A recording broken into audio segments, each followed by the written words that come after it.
Welcome to Decades of Horror, the classic era. Grandma licks people. She was licking sister with her long tongue like a cat. I don't like that. This is episode 232, recording June 28th, 2026, and reviewing A Bloodthirsty Killer, 1965. Gruesome Magazine.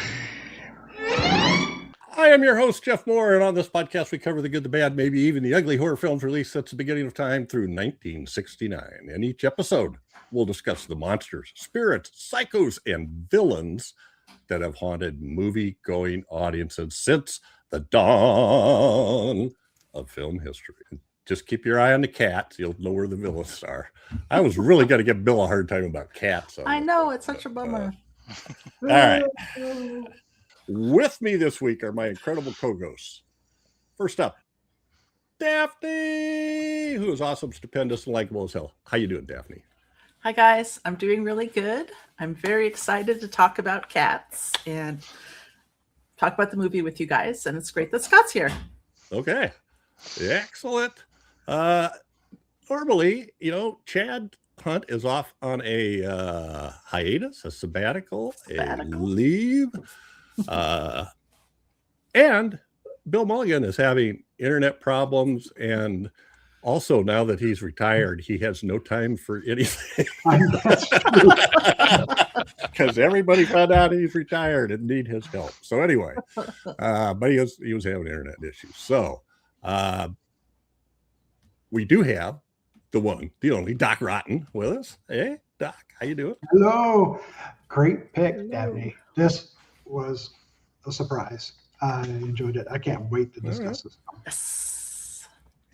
And we enlisted Scott Wells on very short notice. I think it was about 6 hours or so. Something like that, yes. I think, well, it's an hour and a half. He's got plenty of time to watch it 4 times. No.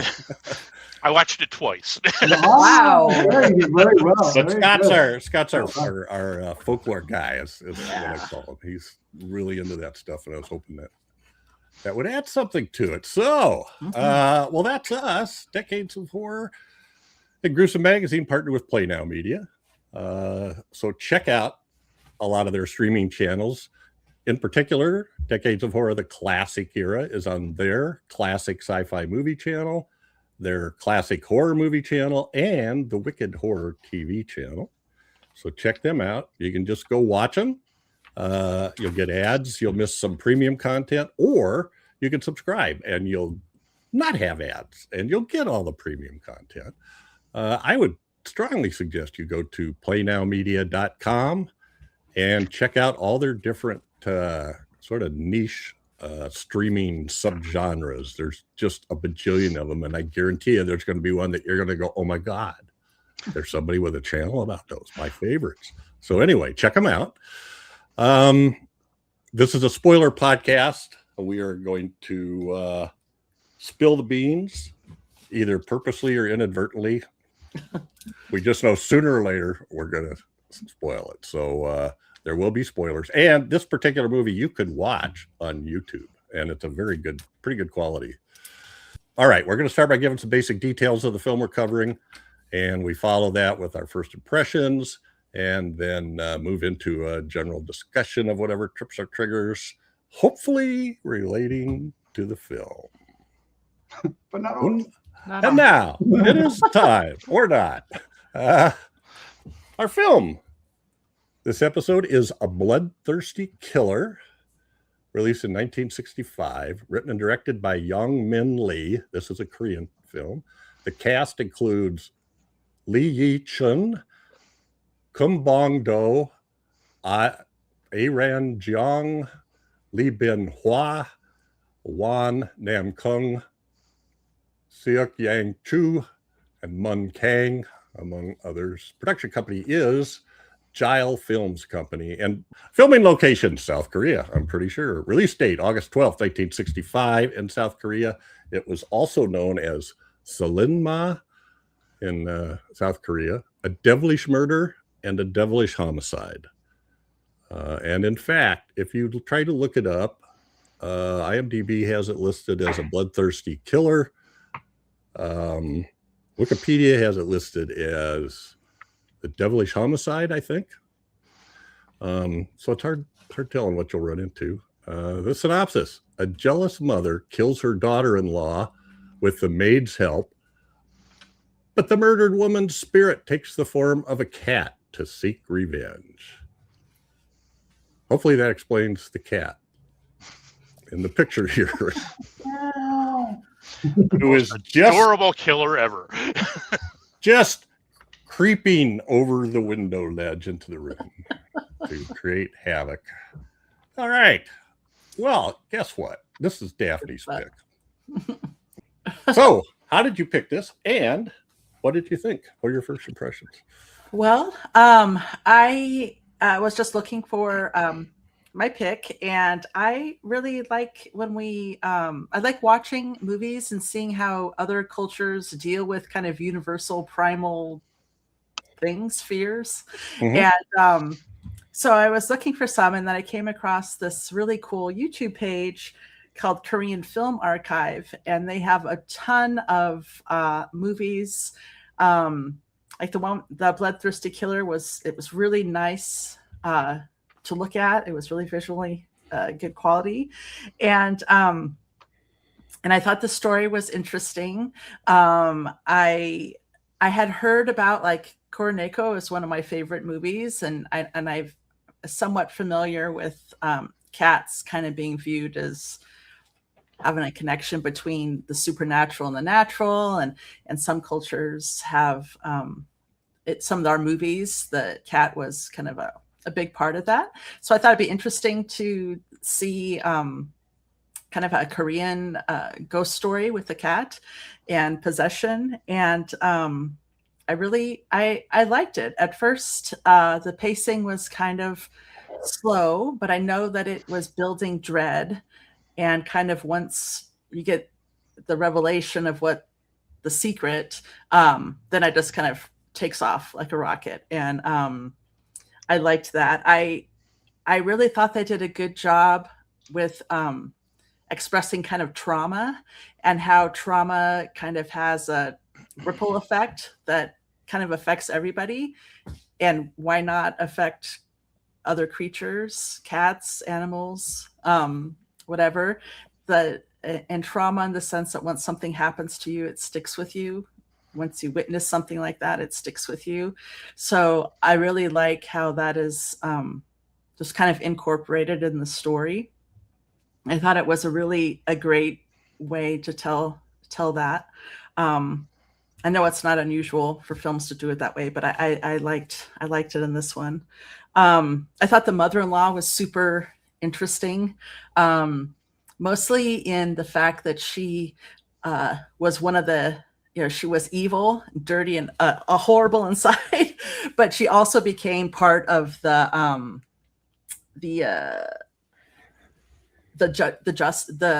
vengeance, the justice. So she was someone that the action was taken against, but then became kind of like the conduit, a big conduit part of the daughter getting her justice. So I thought that was really interesting. And I also thought it was interesting that this kind of justice and revenge was kind of what led to the wife's release into heaven. So it was like, it was kind of morally ambiguous in that sense, is that it just was something that naturally you did, and then that kind of released her spirit. I thought that was really interesting. And I liked the special effects. I thought that there were some kind of creepy special effects. One I didn't even see that Jeff amazingly got a picture of. And the cinematography was really good. I liked the black and white. I liked the kind of crap feeling in some of the temple basement. They just did a really good job creating the atmosphere. So I really enjoyed it, and I was really glad that it was available for us to watch. I think kind of what we'll be talking about today kind of shows how maybe much we're missing of horror in the rest of the world, because it's just the access to it. And so I think it's really cool that this was available and was in such good quality. Excellent. I'm glad you picked it. Let's hear from Doc Rotten next. Oh, okay. Yeah, I like I said earlier, I knew nothing about this movie, so everything was a surprise, and I really loved it. Now, if I want to get picky, the second act, when it gets into exposition land, Mhm. it's a little slow, and I was kind of around a little bit. Yes. Other things. Mhm. But up until then, and then after that, it's a lot of fun. There are some really there's some creepy shots and sets that they do. There's, like you said, the cinematography is divine. It's just really rich for a 1965 film. They did a great job, especially I know things are changing now with some of these restorations and everything, but my experience with foreign films have always been the grainy things that we see. Right, you're always like not quite up to snuff. But this one is what you're seeing on YouTube is crisp, and it looks good. I was a little worried at first because I forgot to put my closed captions on. I was like, oh no. But then I went, oh yeah, closed captions. So don't forget closed captions.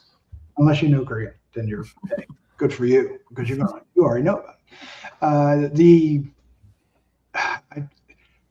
I know that this is like a really early Korean horror film, but you can see its influences on other Asian films and other probably Western films as well.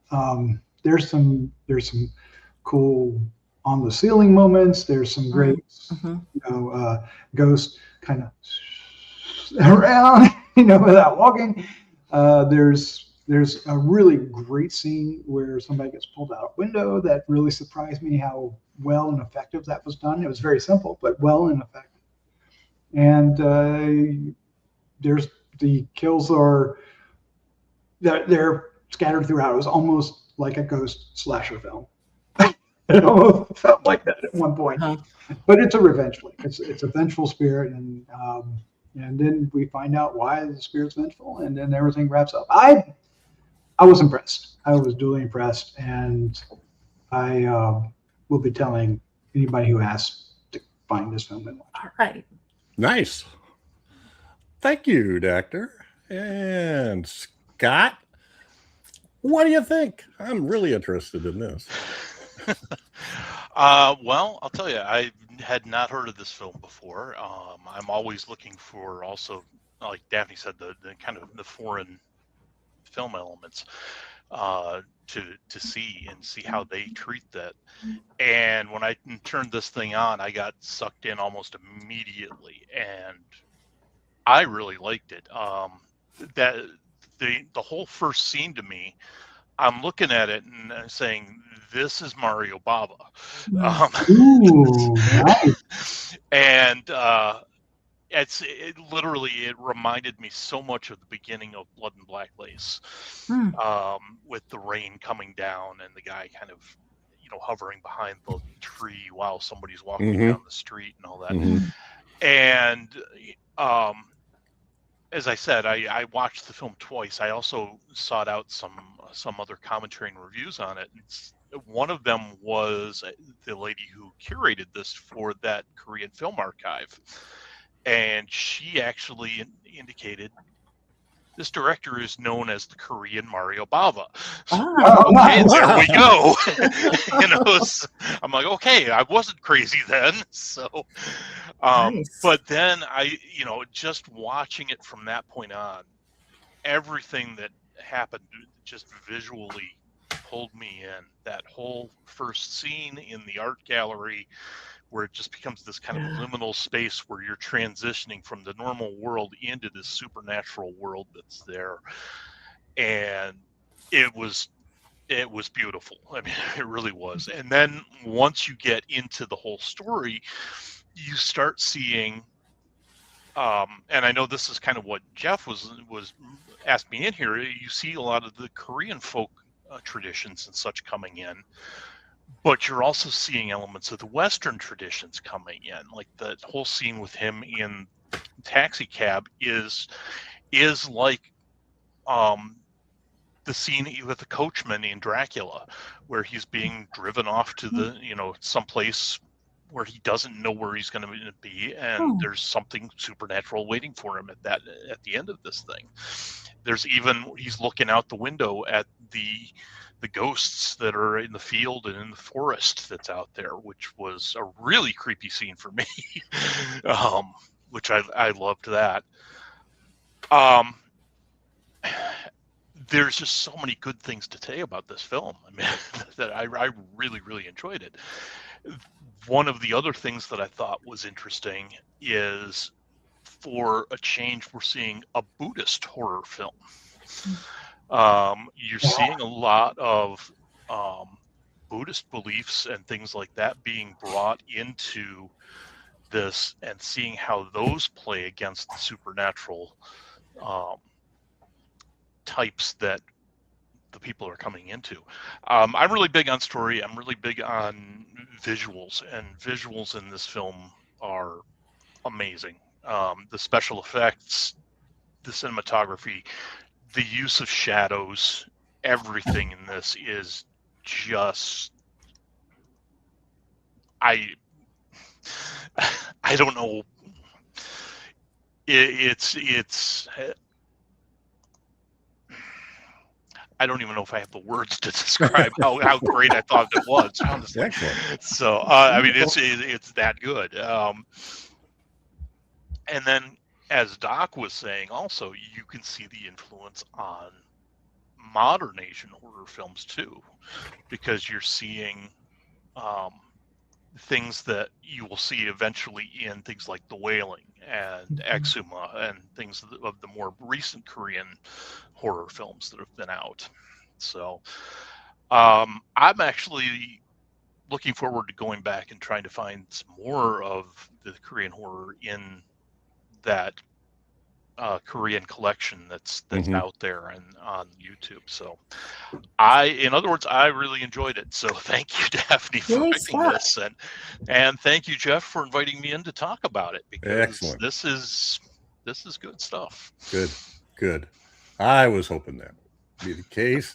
Thank you, Scott. I like this a lot too. Now, I will tell you that I watched it. I guess I watched it 2.5 times, but the halftime doesn't really count. But the first time I watched it was a couple days ago, late at night, and I couldn't follow it. I couldn't keep the women straight. I don't know why. I went back and rewatched it this morning, and this time it made complete sense. So I don't know what my problem was. I was probably half asleep, dozing off or something in this parts, but I loved it. This is, wow, talk about a complicated plot. And it also doesn't have, I guess it's kind of linear, but there's a huge flashback exposition that explains to you what's going on. Because when you're first watching it, there's some, like, he walks out of the rain into this big empty exhibition hall, and I'm like going, wait a minute, is this back rooms or something? He's wandering around, there's nobody there. So anyway, he finds this one painting, and then later on, you were talking about the this cab driver who's spying on him. I don't know who the cab driver is or where he came from. He's being coordinated by something, so you guys might be able to straighten that out. But then he takes him out to where the artist lives that made this painting of his ex-wife, and that guy is about as weird as anybody could possibly act. And I had no idea. Later on in the film, I totally got it, what he was doing. So the second time around, it really made a whole lot of sense. When he shakes his hand and then smells. Yeah.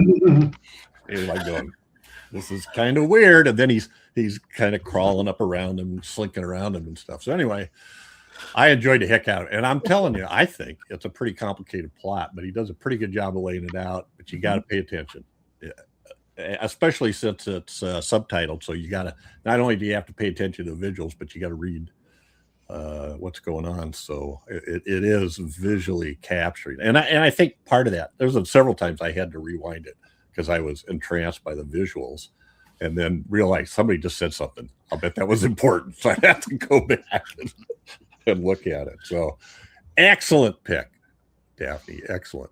And unearthing, at least for us, the Korean Film Archive is a great deal too. Yeah. All right, let's see here.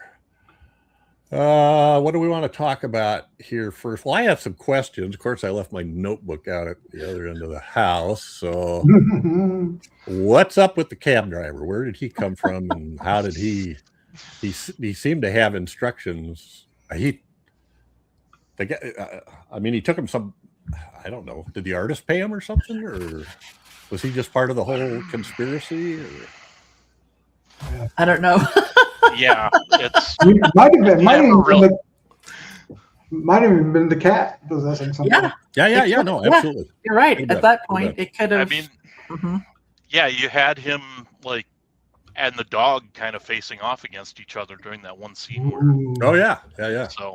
So maybe he did have something to do with that cat spirit. So.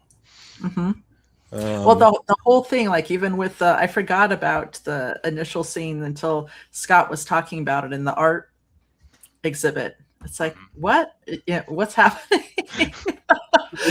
So I mean, when did this start?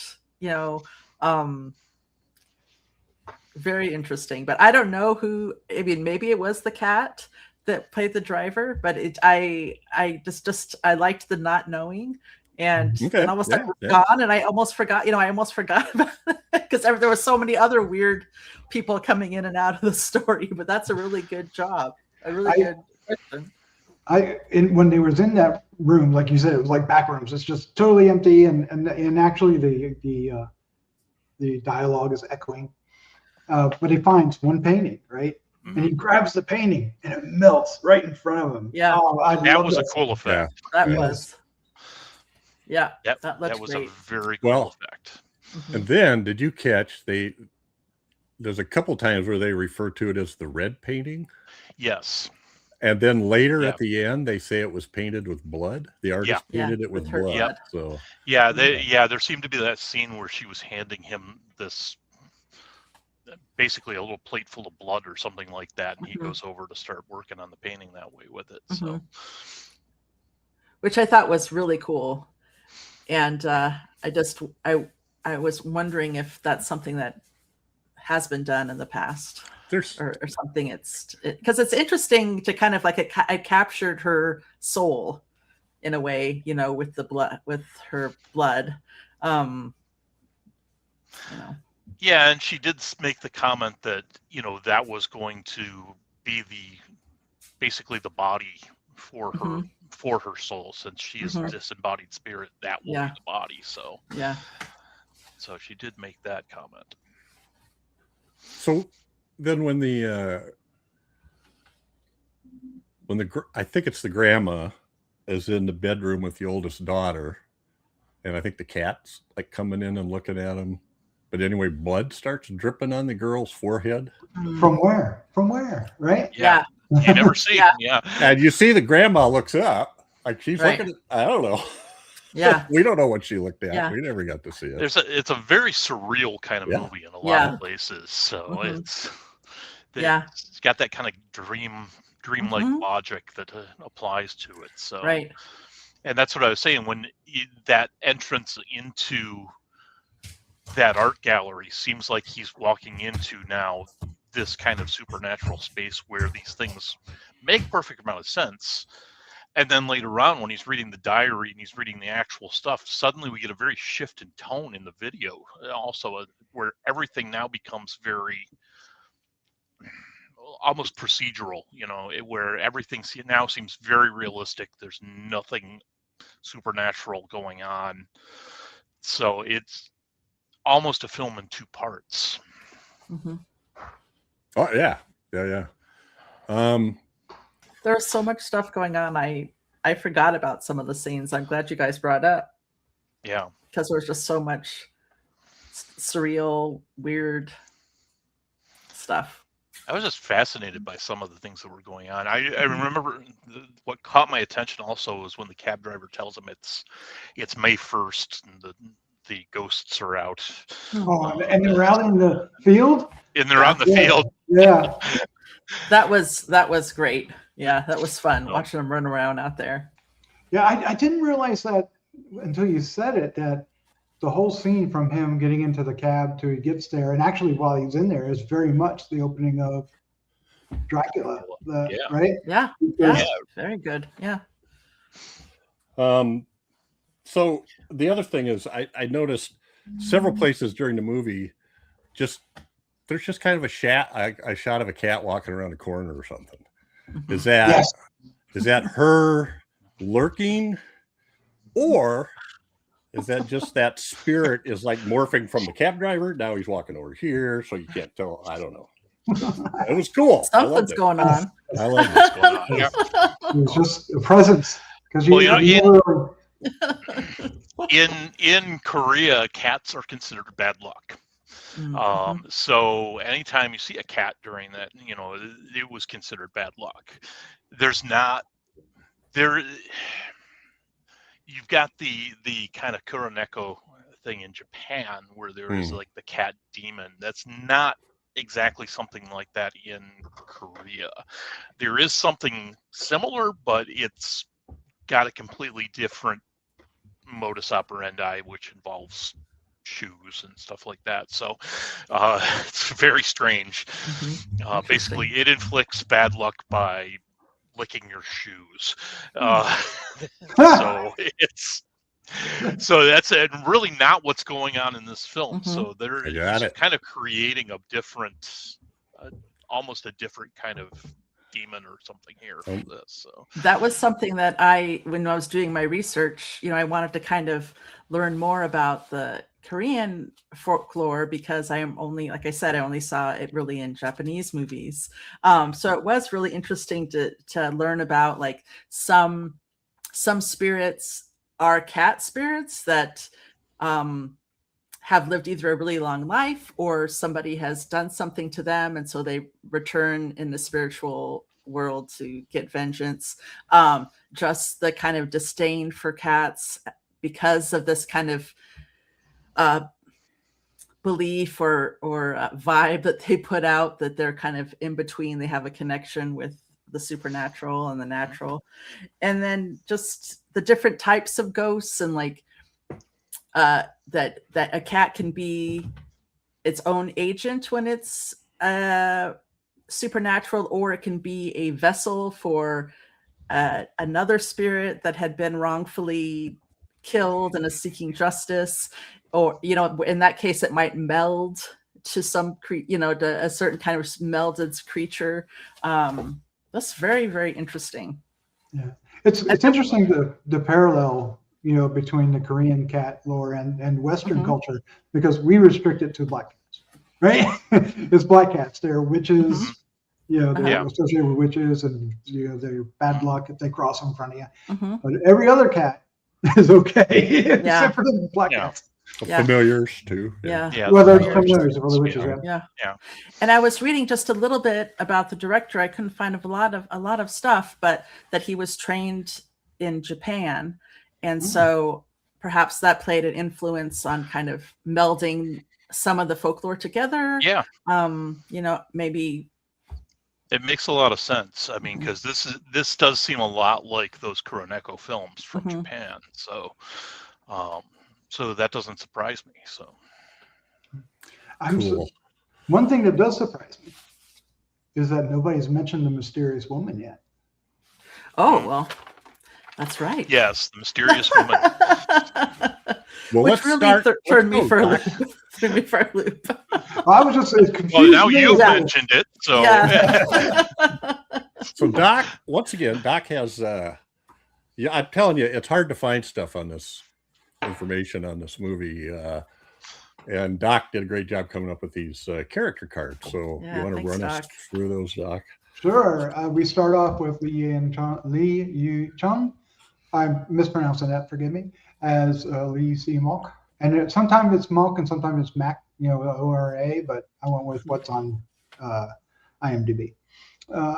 He unwittingly brings a cursed painting of his deceased vengeful first wife, forcing him to confront dark secrets And yeah, he's kind of our journey into this mystery, because he's basically wandering through all these events, and he's almost unscathed.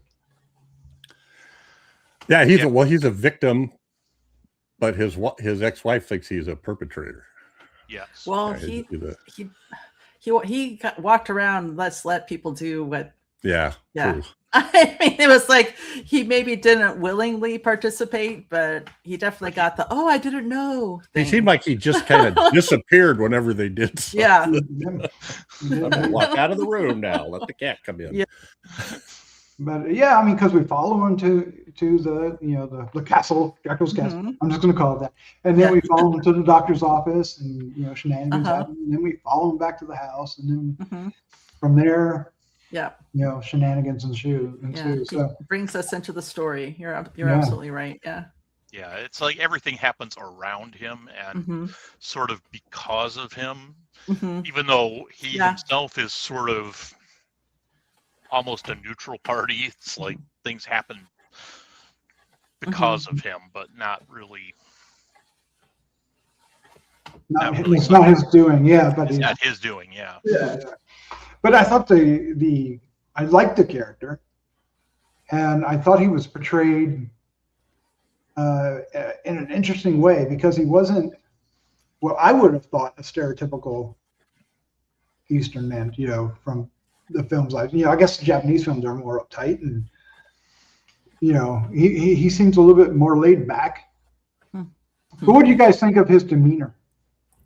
Like I said, I kind of felt like he was just kind of like, I like that you pointed out that it happened because of him, but he just, like I said, he got away with the I didn't really know what's going on. I just walk in and out of the family life, and that's probably my Western eyes looking at that.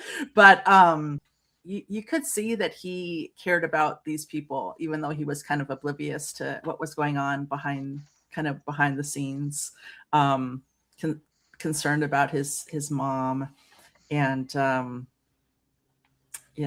don't know, and his kids. Yes, very concerned about his kids. He was I thought he was tragically comedic, but not laugh out loud kind. He was just, if it was an Americanized film, I could see like Bob Hope playing this guy, right? Maybe a little reserved Bob Hope, not outrageous Bob Hope, making shenanigans. But I don't know, that was my impression of him. He seemed like this kind of guy that's he's obviously very wealthy, because they keep talking about how the money came from him, and things like that. And it seems like he was in a position of, I guess in the Eastern things, that would be there was a lot of, would have been like a family honor at stake and things like that in this also. And his demeanor, he obviously had this divorce previously because of his wife, or at least she vanished, or I wasn't quite clear on whether he kept referring to her as the ex-wife, but did he know she was dead? Did she know that he was, or did she just leave? I wasn't real clear on how much he knew. So yeah, given how he read the diary of the artist that was tucked in the painting, I felt like he didn't know very much at all. No, I don't think so. I think he, in his mind, his wife just disappeared, and it was at about the same time that the person they were telling him she was having an affair with left too. Yeah. I mean, so he probably just thought she took off. I don't know. Yeah, or maybe he sent her away, or who knows? But it's just not super clear at all. You're right. She's just disappeared. Yeah. She's gone. Yeah. Well, and life goes on at home. Life goes on.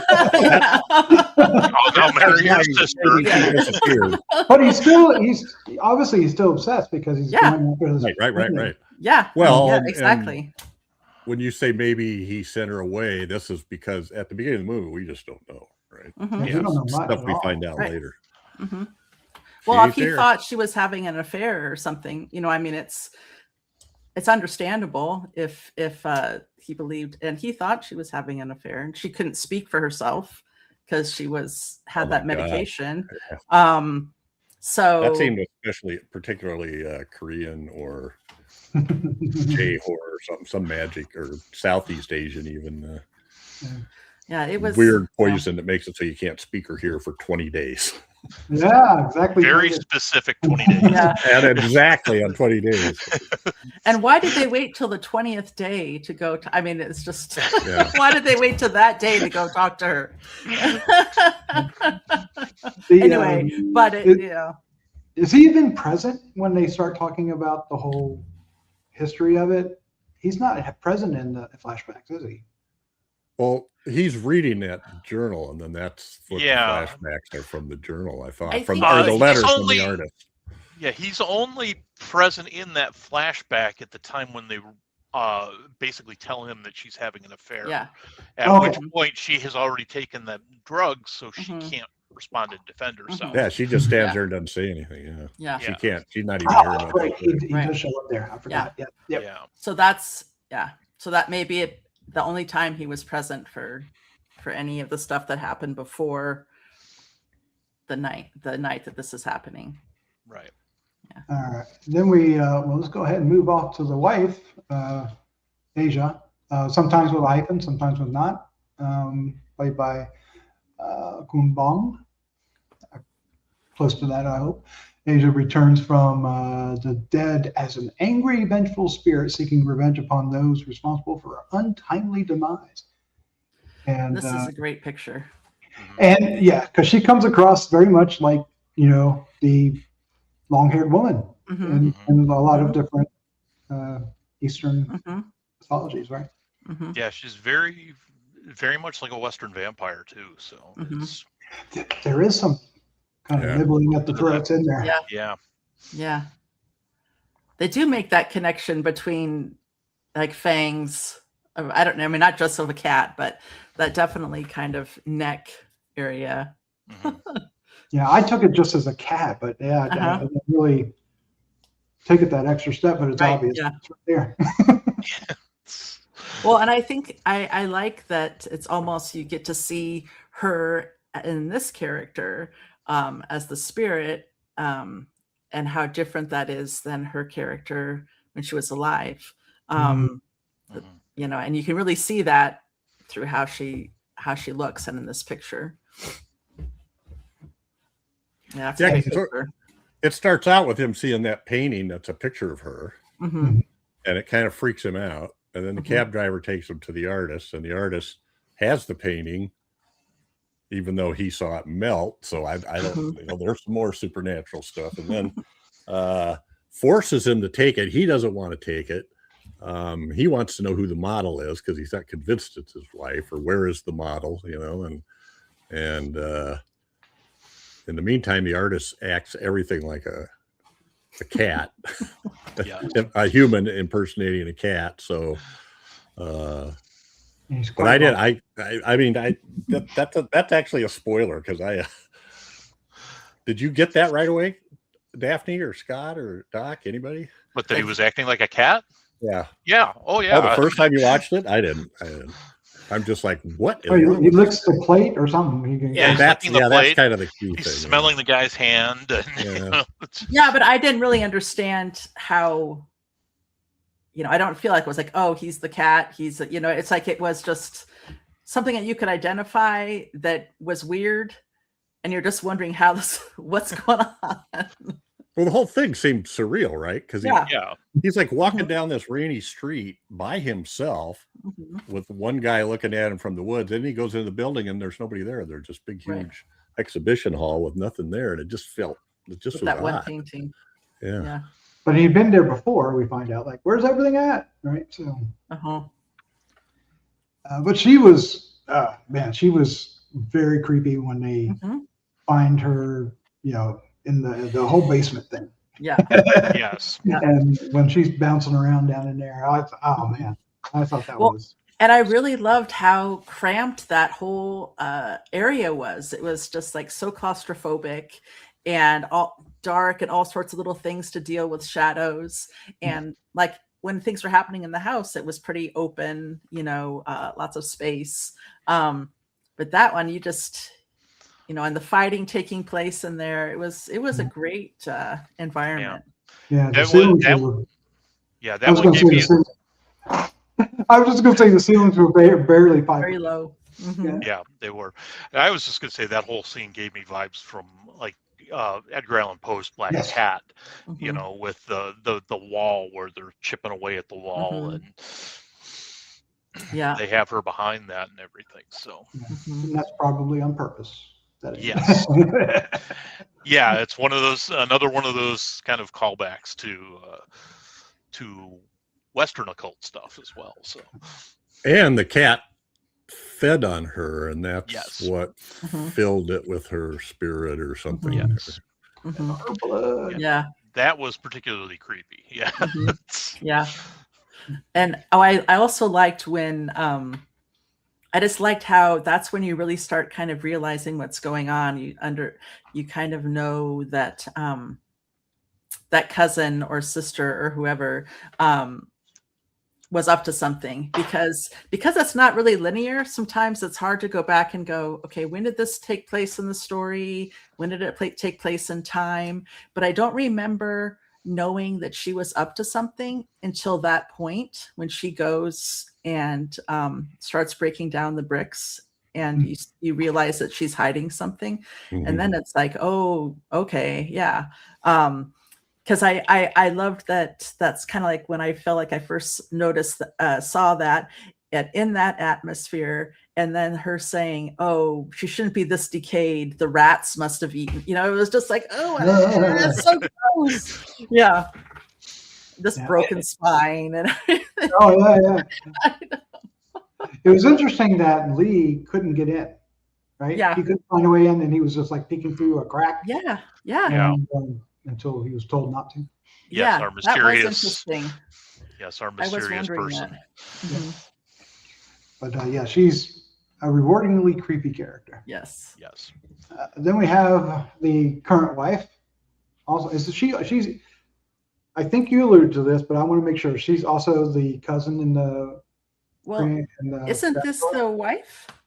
Or this is the is this the nurse? Or I mean not the No, nurse. this is the current wife. This is the This is one. the current wife. Yeah.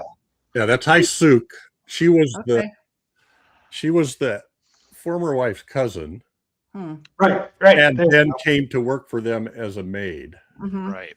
and then got jealous and cooked up this scheme. With the help of the husband's mother, which is very strange, but Well, she was because he caught her, and she Yeah. was all it's a very convoluted. Yeah, the guy's mother hated his first wife. yeah, For some reason. she couldn't couldn't have have kids. children. Oh, that's Oh, right. they that's haven't right. had kids yet. Right. That's right. That's right. I don't know. This really looks to me like the wife before she got killed, but I can see more pictures. That's not from where I screen captured it. Yeah. Yeah. So yeah, that's that. The cousin / sister was pretty conniving, pretty bad. Yes. yeah. Her cousin gives her a job, and then she plots to kill her. And She steal just her. wants the cushy life. Yeah, that's the whole thing in motion. Yeah, Does. basically controls everybody. Yeah, and then you really we haven't gotten to the mom yet, but then there were some steamy, probably at the time taboo scenes in this one. Right? Oh yeah. Yeah, it was. I mean, you pretty don't see sexual. anything, but Yeah, it's there. Yeah, there are Oh well, the mother multiple and the affairs doctor. going on here. yeah. Mother and the doctor, and the wife and the doctor. Mhm. So That doctor, he had some medicine, didn't he? Well, was that okay? Let me ask you this: was that real? I thought they were the wife and the doctor. I thought that was real. I thought The that first was, wife or the Yeah, I thought it was the first wife. because the other woman was spying on them through the door and saying, "How can I use this?" So the cousin, yeah. See, I thought that was the mom. the well, mom there was was in the that the bedroom. mother too. So Okay. The doctor was with the mother. Okay, when you watch this, it's as confusing as what we're saying. Yeah, I know. Exactly, yeah. I'll bet that sounds really clear right now. Well, and I'm not sure how well the subtitles were done. I mean, you just kind of have to trust what the subtitles did.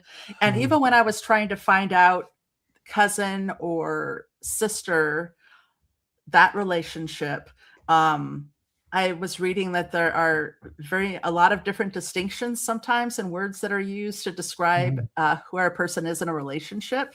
So if somebody was translating that, a word might have been said that was misinterpreted as sister or misinterpreted as or something like that, because there's lots of different ways of describing different relationships. So I did see her at some point call her her sister or something, and it wasn't. Yeah. So you don't know if it was like a literal sister or right.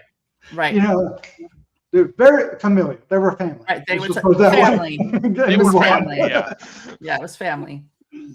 All right. So we talked about the mother. Here's the mother later in the chronological story, where she is now embodied by the cat, or an embodiment of the cat spirit, because she's actually more fish food at this point, right? You can tell by the claws. The claws. You think? You think? That's why I picked this one. I love that shot.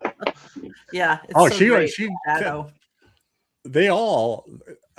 I thought the acting was great. Yeah. I didn't see a flaw anywhere. They all. But this character I just thought was so interesting. She was a horrible person, but just I really had to think about like what was happening. Did she really die? Who is she coming? Who is she possessed by? It was just kind of confusing. But then to see that, she ended up being kind of playing the role of the wife that she was involved in murdering, like avenging in some ways. It was very interesting. Yeah, it was interesting that she became the tool of the exactly. Of Yeah. the horror. Yeah. Yeah. And creepily so. I mean, there was. Oh, so creepy. Yes. A lot of tongue stuff. Yeah. Well, especially when she comes back. So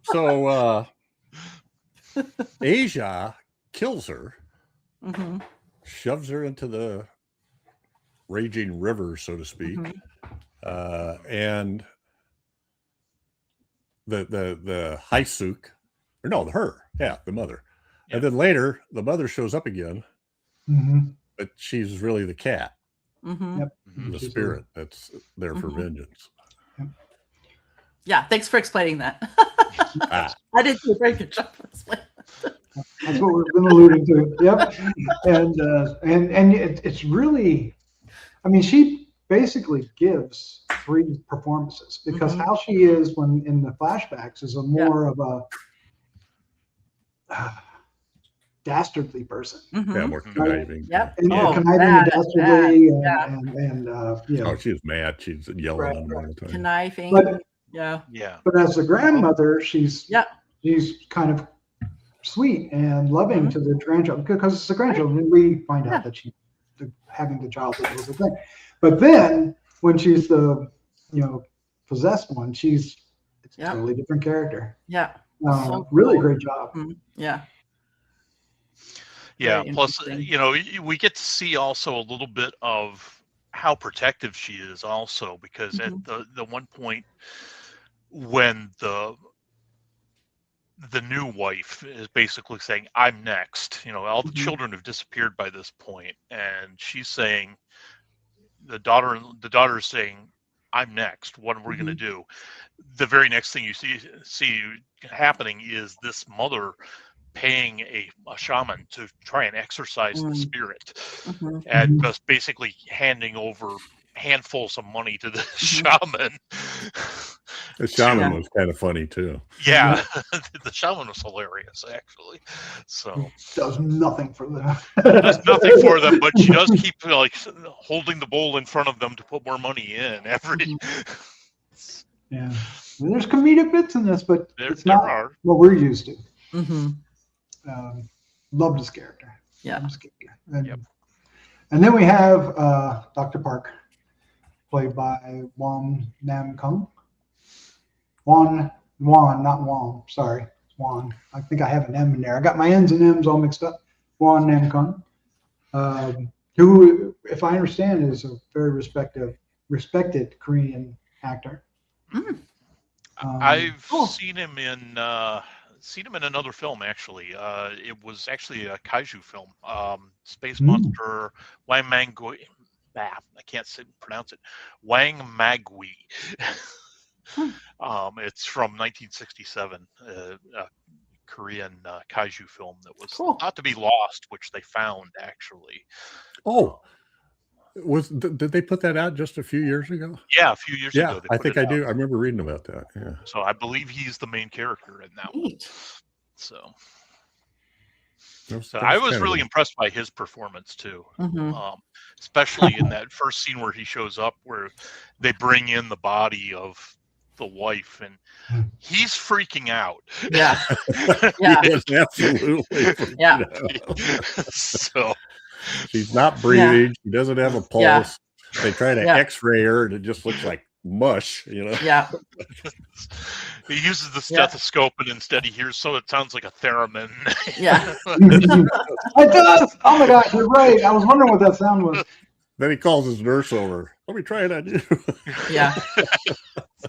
Yeah, and I like when the nurse sees that she's not there in the mirror. That she says, I'm getting out of here. See you guys. Yeah. She's the smartest one in the whole movie. Yeah. Well, nobody will listen to her. Yeah. Well, and I like that you can see that you also can see that something's going on, but you're not sure kind of what each of these characters' relationship is to this woman. Like why is the doctor acting like this? And then at the end of the scene, why did this happen to this guy now? Right. So. Yeah. So I kind of like that too, the kind of all these little things that add to you not knowing what's happening, but you just know something's not right. And it's building that unsettling feeling as it goes on. So yeah. He gets a great death scene. Yes. Which we have pictures of. Yeah, because when they take his wife to the doctor, we still don't know what's going on. He seems like a good guy. He's trying to figure out what's wrong with his wife, although he is shocked that she turned up after 10 years. Yeah. Right. Although he's a little more shocked. Right. Yeah. He's a little more shocked than what he should have been. What's also builds part of that kind of, you see this kind of happy family life, or what you think is a happy family life, and you start realizing something's up. Yeah. That's a real subtext in this thing, which was a concern in Korea at the time this thing was filmed, was the kind of dissolution of the family, of the traditional family and all that. So it's kind of playing into that. Well, it's definitely, I think, did a good job of that. And then we have a character who we see in the beginning and then disappears, but reappears later. This is the artist. He's played by Soo-kyung Chu, and he's, like you said, like we've been saying at first, he's. It almost feels like he's overacting, but he's not. There's a specific thing he's trying to communicate here, and and it takes a while. I didn't really catch on. Like you guys starting here, I was like, oh yeah, you're right. Well, once I realized it's perfect, because he's like, and then all of a sudden he looks away and then comes back to it again. Like animals are always like checking their surroundings, it seems like, regardless of what's going on. And he was good. And it took me a minute to realize it was the same guy in the flashback. Yes, took me a while too. Yeah, because he was much more clean cut and normal. Time has not been kind to him.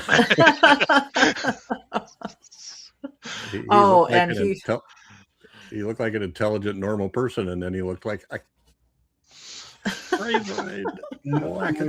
It did seem like maybe it had escaped, but he comes out of the dark of the like this closety area in the bedroom that he ends up in, right? Mm-hmm. And then tells him, "Get under the bed, or she'll kill you." Yeah. Which is a great. Yeah, it was interesting, that with his, I kind of was going back and forth about that character because, initially when you first meet him, he, you first meet him later on, right? Like later on in time, this person is strange.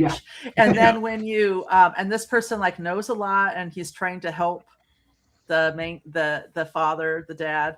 And so you're just like, okay, what's going on? And then, so you kind of see him in that light, and then you find out what his role was in the death of the first wife, and just how weak and creepy he is, and how he definitely, they all played a part. This was like a cooperative community event, this murder of this woman, and you see the role that he played, and so I just thought, wow.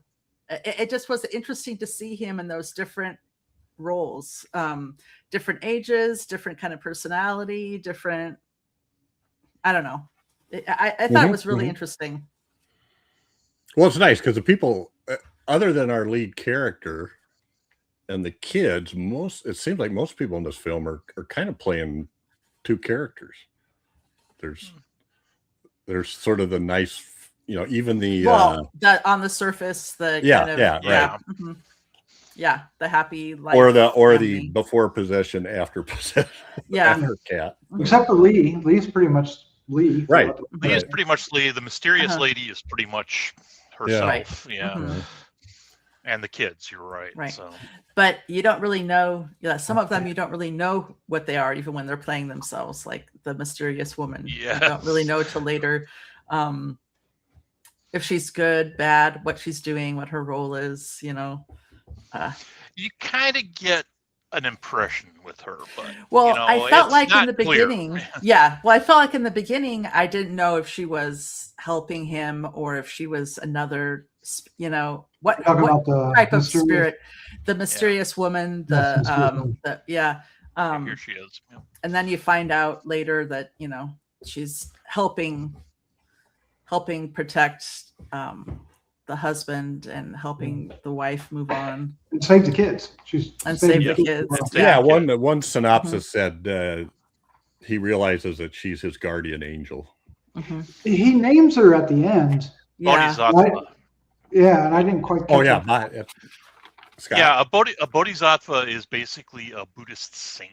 It's somebody that has agreed to hold off on going to nirvana, even though they've achieved enlightenment, in order to help mortals along the path to enlightenment themselves. So her role in this is very much that, because she is helping not just Lee, but also Aisha as well on her path. To move on. Move on. So so she's basically an agent of the Buddha, basically. Yeah. And the dead wife does move on. And I think is that what releases the children, or is it two separate? They were released just before that because he restored the orb to the statue. Oh, that's right. Yep, I was getting ready to say that. Yeah. And if you're still following along, yes, there is an orb. There is an orb that's been carried through, passed on, and carried through the story. I think, which is then placed in the. There we go. There's the orb. Oh, I love it. But I didn't really catch what it was. It was just like this myth, it almost looked like an egg when she handed it to him. She just says, "You'll need this, right?" Right. And when you don't need it, you can bring it back. And then he uses it to basically to kill the creature, the cat creature. So. Yeah, he doesn't know what's going on. Well, and he and in that sense, I feel for him because kind of like us as watching, not knowing what's going on, we're like him. He doesn't know what is happening. He's like having to pick who to believe, what to do. You know, people just come in and out of his life and say, you're going to need this. You're not, you know, it's. Yeah, he's got to He- kind I of do trial feel and for error, him. you know. Yeah. He's Well, got to do trial and error. Yeah. This at least so Asia, the spirit still thinks her husband was part of the plot, I think. Right? Isn't that kind of what Yeah, I think so. you guys got? And Asia, at least in a thing that I read, she's the one that commands the artist to make the painting. Yes. Yeah. Okay. Yes. Okay. And then when he forces the painting on Lee or Seamock, the last thing he says to him before he dies is, it has a secret or something like that, or there's a secret inside, right? So later on, I don't know, he doesn't really even look for it. Does he drop the painting and it starts to fall I out? think so. The painting. He smashes the painting. Smashes Yeah. it, yeah. He's angry, right? And he throws Yeah, it he's down angry or and just something. kinda- And he meant it literally. Yeah. The No, I told you there was a secret in the painting. Look at the painting. And by that Uh-huh. point, basically his entire family is gone. Right. Yes. You know, so he's kind of taking out his frustrations on the painting. Yeah. Yeah. Yeah. So did Asia took the children, right? No. Sort of. No, because what happened is it looks like what happened was the Bodhisattva turned them into statues Okay. Yes. the Buddha statue. Gotcha. Gotcha. Because they turned back when he restored When he put the orb Yeah. in the Right. Yeah. third that- eye spot. Yeah. Yeah. But After the the grandma- eldest, I'm after sorry, the go ahead, eldest, after the eldest disappears on the roof, Uh-huh. the next time he goes by the Buddha, there's a second statue. So Yes. Yeah. And Oh, like and you when- said, that was a great scene with that oldest daughter pulling her through the window Oh. and up. Yes. That was intense. When That was a good one. and then when the grandmother's possessed, not the grandmother, I guess the spirit cat, is down there trying to smash these statues, and there's one for each kid. Yeah. Plus the mother. That's right. Yeah. Yeah. Yeah. all she right. can do is knock him over.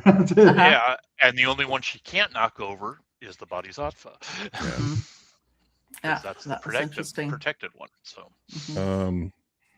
Yeah, she was having trouble with that. Well, there was another scene where I think it's a scene where she kills. Well, now I may have to think about this again. Who kills the artist? Is it the Bodhisattva? no, I believe it's her.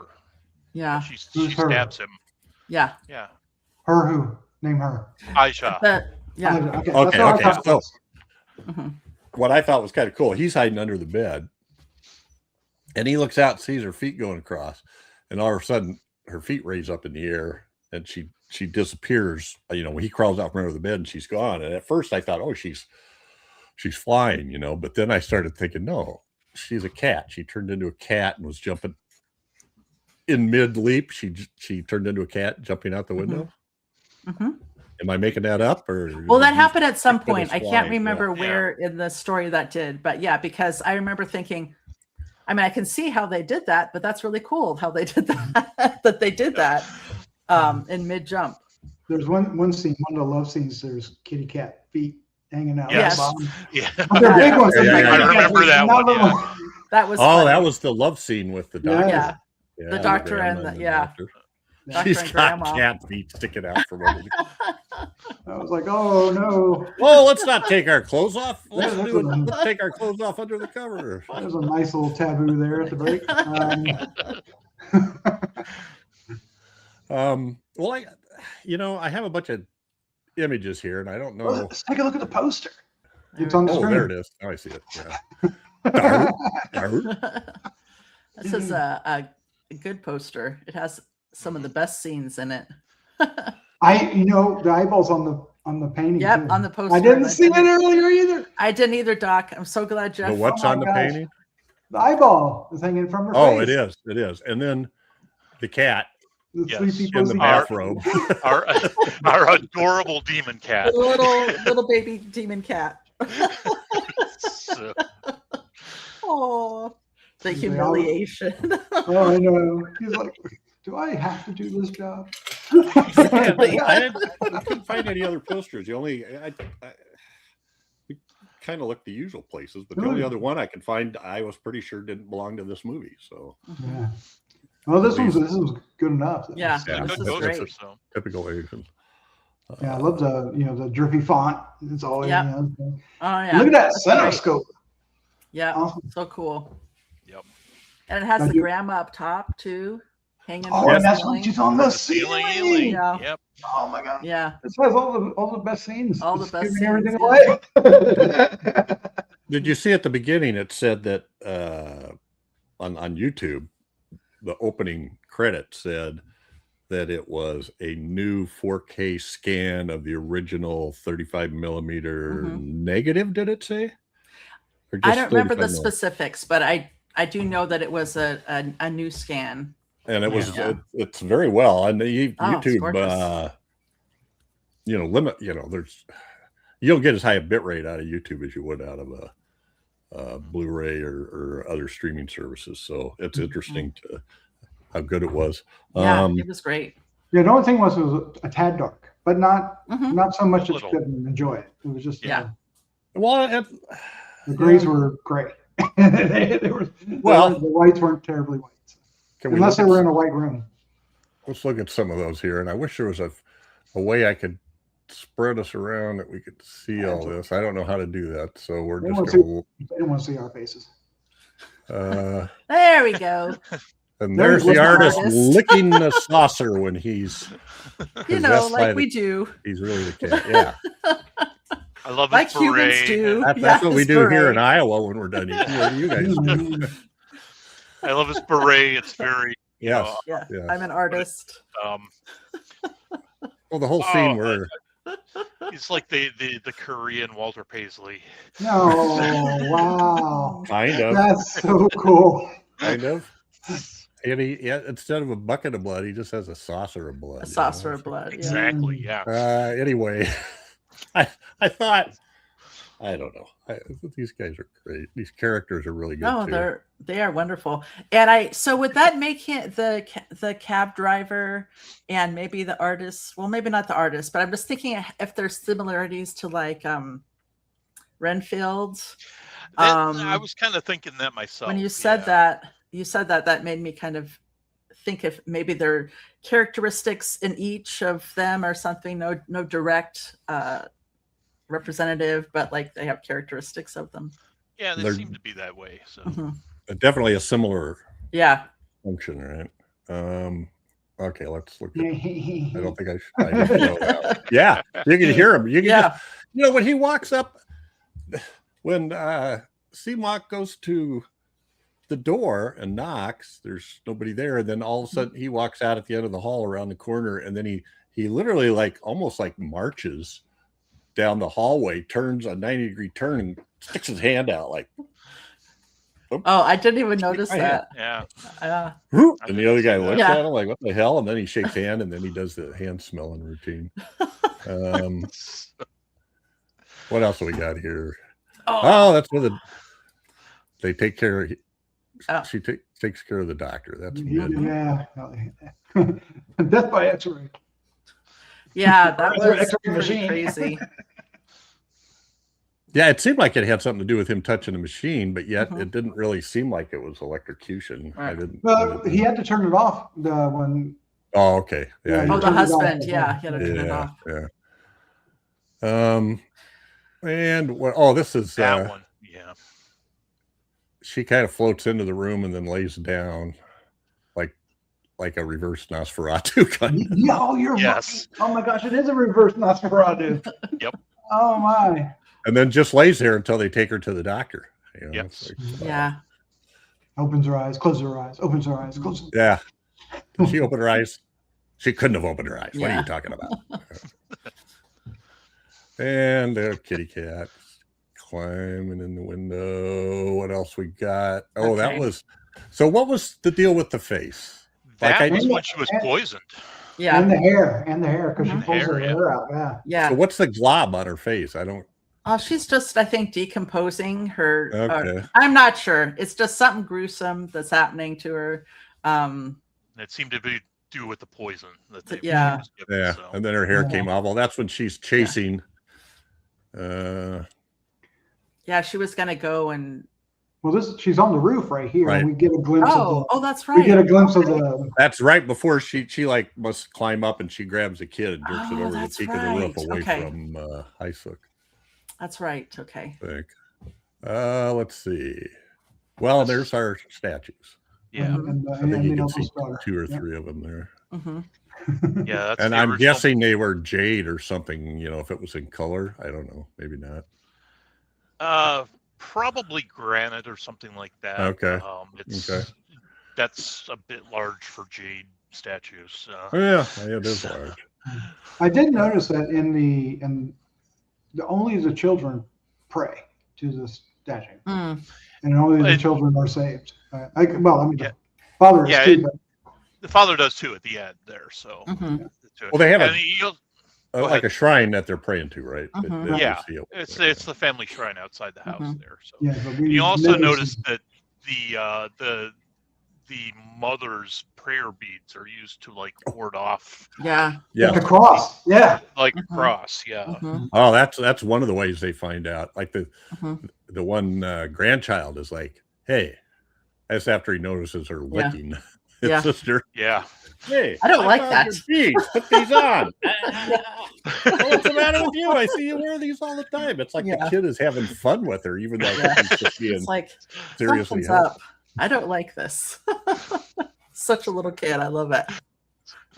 Probably, let's see here. Oh Ah, yeah. and there's where the mysterious woman kills Hysook, I think. Or is that Asia? No. No, this is the woman, the first wife. Yeah, okay, Yeah. so that's Yeah. Asia. Mm-hmm. And she's killing the Hysook. second wife. The second wife. Hysook, yeah. Bashes her over the head in the basement, and then when she spins around, we see this. Her Yes, eyeballs which I coming didn't out. miss, which I missed in the videoing. I didn't Yeah. catch it either. An eyeball. I Yep. probably just thought it was a pinky. Yeah, you know That's what I mean? possible. She spins around a couple times like that, and Yeah. it's not long. I'm so long glad you cuts. captured this. Yeah, what Yeah. a great shot. Oh my gosh. And there's the orb. We saw that one. What else do we got? You can catch. Oh, that's There's after they cats. kill Hysook. They throw her in they throw her in a place where she left Asia, and these cats start to feed on her, I guess. Well, you know, I was you work thinking. up a hunger. No wonder they don't like cats. And there's the grandmother creeping around while I think Leah's watching her through the keyhole. They're looking. Yeah, They she's- spend a lot of time looking through keyholes in this Yeah. movie. Yes, you do. Yeah. They do. They're peeping toms in this movie. Yeah, it's just Now like when that- you're starting to suspect something's up. Yeah, and that was actually another great scene where the mother is looking in the mirror, Mhm. Oh. and the cat is then looking back at Yes. her from the mirror. Yeah. It's like, yeah, that's cool. I Yeah. think I have that. I thought You had it at one Oh, point. look at her. That's such a great Must have shot. took it away. Yeah, there her right hand is a Or left. paw. Her Yeah. left hand is a paw, and her right hand's holding a knife. Mhm. She throws it at the guy, doesn't hit him. He throws it back at her when she's on the ceiling, and she catches it in her mouth. Which is great. It Yeah. was awesome. Oh God. I mean, I'm trying to think, like before 1965, did we see any ghosts or anything on ceilings like this? I don't remember any. Because nowadays it's almost, cliche, right? Yeah, they're always. Yeah, I mean, you've got that whole thing from Exorcist 3 and Right. Mhm.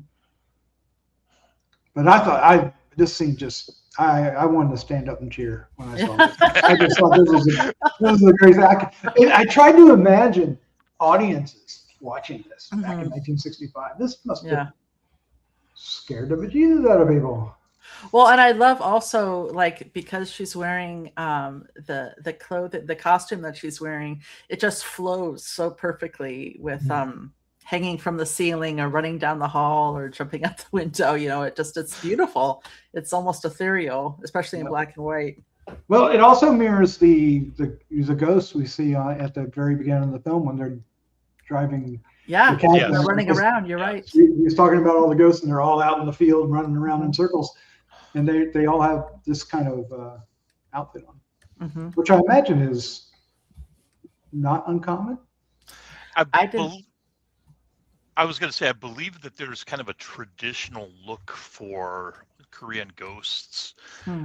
There's a certain outfit that they wear, usually in white, and this is. I kept trying to look at it, and I'm not real good with the fashion stuff. I was hoping maybe Daphne could remember. Well, I'm kind of assuming that this is the same costume that she would wear as the grandmother. Right. So maybe it has some. That's interesting. I might look into that if I can find, if I have access to finding that kind of information. But I wonder if it is similar to, like in drape and stuff as the as what maybe you would find in a ghost. And I don't, it'd be interesting to like learn about age, like you're a grandmother, or there's certain kind of traditional outfits that you are kind of required to wear, or does that represent like a social thing, or it's the one that the ghosts are normally, I was just looking it up, the one the ghosts normally have it's called a sobak, which is a traditional mourning dress. So it's usually in white. So it's probably made to resemble one, but not actually isn't one. Yeah, but not guessing, quite do that. So But if you exactly have like a uncanny kind of similarity, but not the same. Yeah. So one we know thing with they. that, Go ahead, Doc. I was going to say one thing with that picture. If you can pull it back up, you'll notice that when she comes back and she's possessed, she has subtle makeup on.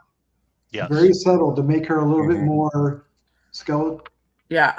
It brings out her little sunken eyes, a little bit, yeah. sunken jaws, or sunken. Yeah. I just wanted to point that out because I was like, But you're right; it is very subtle. It's, you can believe that her son just kind of was like, "Oh, were you outside?" Because it wasn't super obvious, but because we know what happened, could pick up on it. Right. So we know that they one place that mirrors come in is when the nurse can't see Asia in the mirror when she's laying on the table. Yep. But mirrors come in again here. Yes. Right there. Yeah. That's so cute. What a great shot. Isn't it? I know. Come on. It's great to get that cat. And then Steve Mock kind of figures the whole deal out, and he's in there with the mirror trying to get her to look at it. Then she freaks out, and that's when they have the big battle. She's almost playing him. Yeah. Yeah, she's playing him. He almost falls for it too, right? Yeah. I was surprised he didn't fall for it. I mean, it was like, he got by the skin of his teeth. Yes. Yeah. She's giving him this whole sob story about, oh, poor me, oh, these things. Oh. Yeah, and then when the jig's finally up, I love her line also. Is like, well, I was going to kill you tonight anyway. So yes. Yes. I'll just do it a little sooner. Sooner than I had planned. I did have I tried to figure this out, and I don't know if this is right or not. I should have had this on the intro card, but I did see where it was 5.5 million wons, Korean wons, for the budget. And I tried to find a conversion to U.S. currency for that time period, and the best I could do was to, it probably isn't accurate, but about $20,000 is what I came up with. So I don't know what $20,000 make this movie in South Korea in 1965. Probably. It was considered a low budget film. So this wasn't like this would have been like a B picture, kind of like what we would have here. Okay. Yeah. Well, Yeah. if you think about it, Does a they. good picture, yeah. Well, Well, and it was the set. I could do a straight. Well, I've got a source where it does currency exchange at different years and countries, but it didn't have South Korea on it.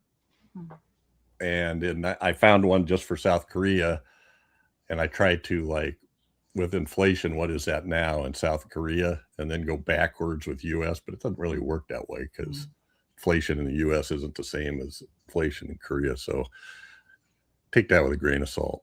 Well, I had read that the director had made some B movies, so like Scott said, so like, and they didn't have a lot. I mean, they had some pretty basic sets that they used throughout the shows, throughout the movie. So maybe they were able to save some money that way.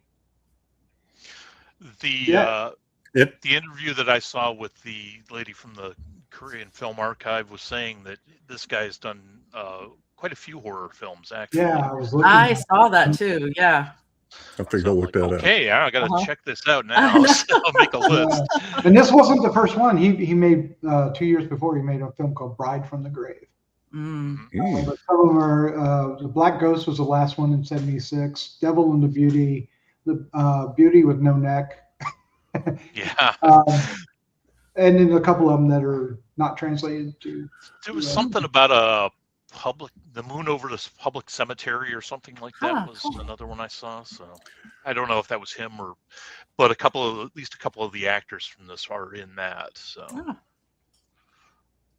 So a couple of critics, let's see what I see.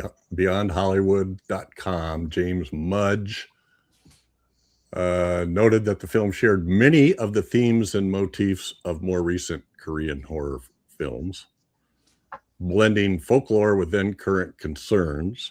In this case, fears over the changing role of the traditional family unit. Yeah. That makes a lot of sense. And that his direction at times has an almost expressionistic feel with exaggerated camera angles and weird set design. That all worked really well. That was all good. Yeah.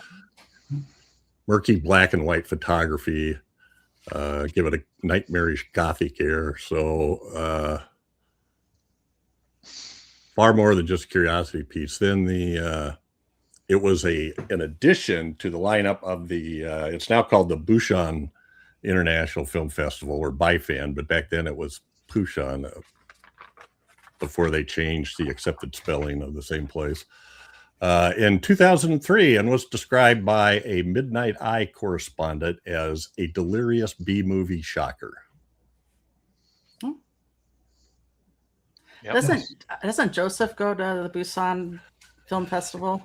He does. How many times he's seen this movie? I'm gonna ask him about it. You know what? I should have. He should have seen that we were doing it, because I think he's on the chat. I think he's still on the chat. So, yeah, I'll ask him if he's seen it or not. But it's just so cool that it's I was so excited that it was first of all that we could watch it, and that it was in such a good and quality and had subtitles. Had subtitles. I know. The number of times I find foreign movies I want to watch, and there's no subtitles, and that's cool. I mean, the people from the country are posting it so they can see it. It'd be nice. And these, I felt like, were not auto-generated subtitles by translating in YouTube.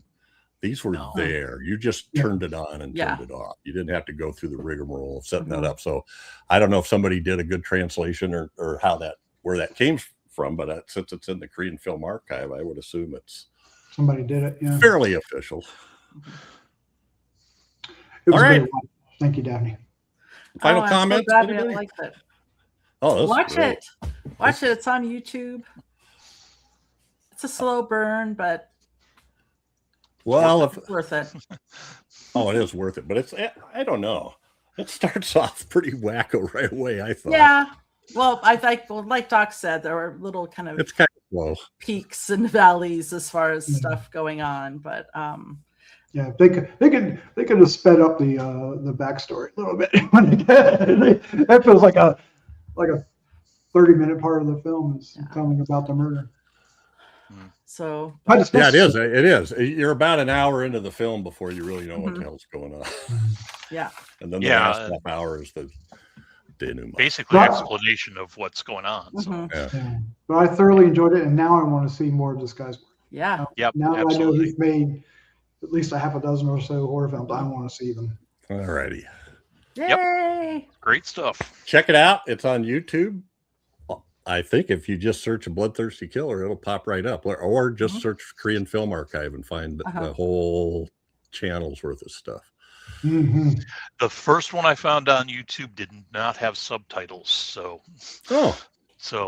didn't I send you a link, or you looked for it? You right did, away? but I searched for it before you sent me the link. As soon as you told me which one, I was like, okay, I'm going to start looking now. So, all right. I think that's it. We do have a couple of feedback, short ones. Doc, you want to take the first one for episode 169, Conga? Conga. Oh, there's a good film. Jeff Joffe says, yeah, how did it go from a chimp to a gorilla? I enjoyed it, though. It was fairly quick. I'm glad that you enjoyed it, though. That's wonderful. Thank you, Jeff Joffe. Episode 231, Mystery of the Wax Museum, from Abermelin the Maid. How you doing? And I always say it wrong. Is it Mage? Abramelin the Mage. The Mage. That's what I have the book of Abramelin around here somewhere. Well, it's the misspelling of the actual thing, right? Stop. What is explain, Scott? I don't know. Abramelin the Mage. It is a grimoire from the probably. I don't know offhand if it's medieval or a bit later, but it is a grimoire of magical spells with a particular ritual involved in it. Okay. So, but supposedly it is attributed to Abramelin the Mage.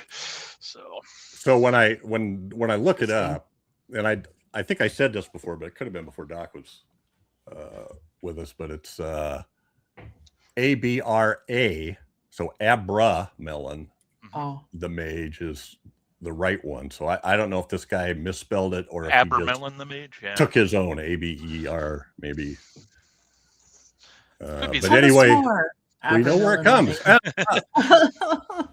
Find that out, yeah. Love It and House of Wax. House of Wax. Yep. we talked about that.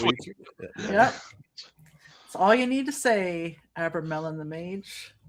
I think we would appreciate it. Well, we love our feedback. So, folks,